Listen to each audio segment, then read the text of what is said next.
हर हर महादेव, जय भोलेनाथ। सोमवार के व्रत में जरूर सुने ये कथा, मिलेगी शिव पार्वती की कृपा और दूर होगी सभी समस्याएं, घर में आएगी सुख समृद्धि।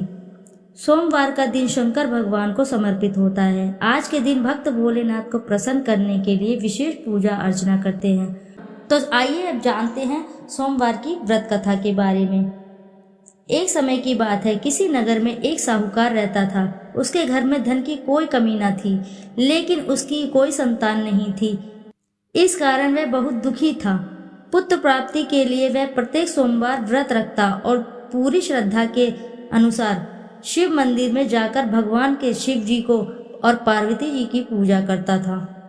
उनकी भक्ति देखकर एक दिन मां पार्वती प्रसन्न हो गई और भगवान शिव जी से उस साहूकार की मनोकामना पूर्ण करने का आग्रह करने लगी। पार्वती जी की इच्छा सुनकर भगवान शिव ने कहा कि हे पार्वती, इस संसार में हर प्राणी को उसके कर्मों का फल मिलता है और जिसके भाग्य से जो होता है उसे भोगना ही पड़ता है। लेकिन पार्वती जी ने साहूकार की भक्ति को मान रखने के लिए उसकी मनोकामना पूर्ण करने की इच्छा जताई।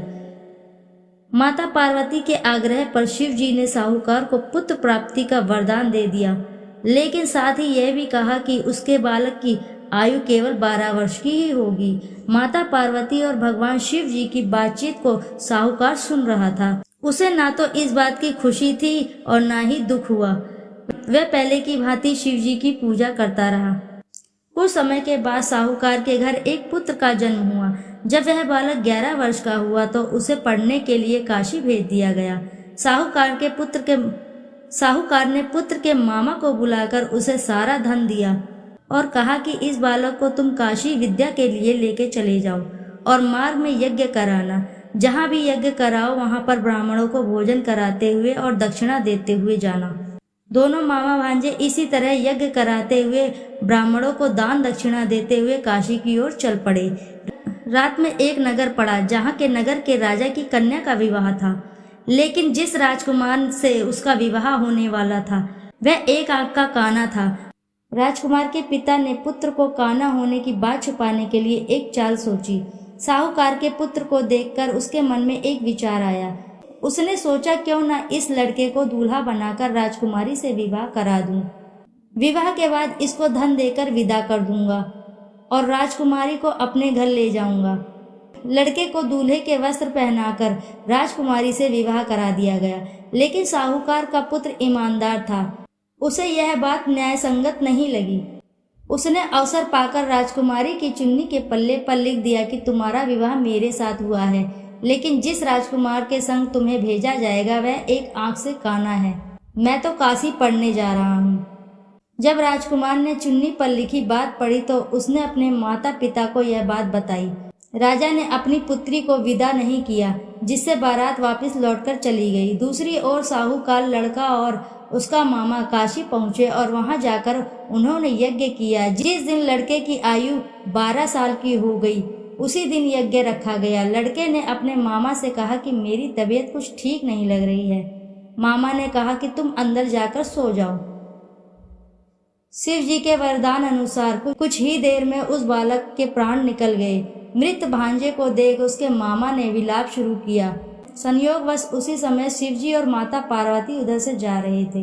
पार्वती ने भगवान से कहा, स्वामी, मुझे इसके रोने का स्वर कुछ सहन नहीं हो रहा है। आप इस व्यक्ति के कष्ट को अवश्य ही दूर करें। जब शिवजी मृत बालक के समीप गए तो वह बोले कि यह तो उसी साहूकार का पुत्र है जिसे मैंने 12 वर्ष की आयु का वरदान दिया था। अब इसकी आयु पूर्ण हो चुकी है।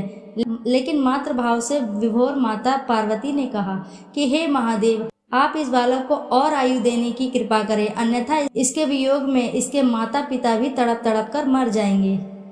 माता पार्वती के आग्रह पर भगवान शिव ने उस लड़के को जीवित होने का वरदान दिया। शिव जी की कृपा से यह लड़का जीवित हो गया। शिक्षा समाप्त करके लड़का मामा के साथ अपने नगर की ओर चल दिया। दोनों चलते हुए उसी नगर में पहुंचे जहां उसका विवाह हुआ था। उस नगर में भी उन्होंने यज्ञ आयोजन किया। उस लड़के के ससुर ने उसे पहचान लिया और महल ले जाकर उसकी खातिरदारी की और अपनी पुत्री को विदा किया। इधर साहूकार और उसकी पत्नी भूखे प्यासे रहकर बेटे की प्रतीक्षा कर रहे थे। उन्होंने प्रण रखा था कि यदि उन्हें अपने बेटे की मृत्यु का समाचार मिला तो वह भी प्राण त्याग देंगे, परंतु अपने बेटे के जीवित होने का समाचार पाकर वे बेहद प्रसन्न हुए। उसी रात भगवान शिव ने व्यापारी के स्वप्न में आकर कहा, हे श्रेष्ठी, मैंने तेरे सोमवार के व्रत करने और व्रत कथा सुनने से प्रसन्न होकर तेरे पुत्र को लंबी आयु प्रदान की है। इसी प्रकार जो कोई सोमवार का व्रत करता है तथा कथा सुनता है और पढ़ता है और उसके सभी दुख दूर हो जाते हैं और समस्त मनोकामनाएं पूर्ण होती हैं। बोलो जय भोलेनाथ, हर हर महादेव।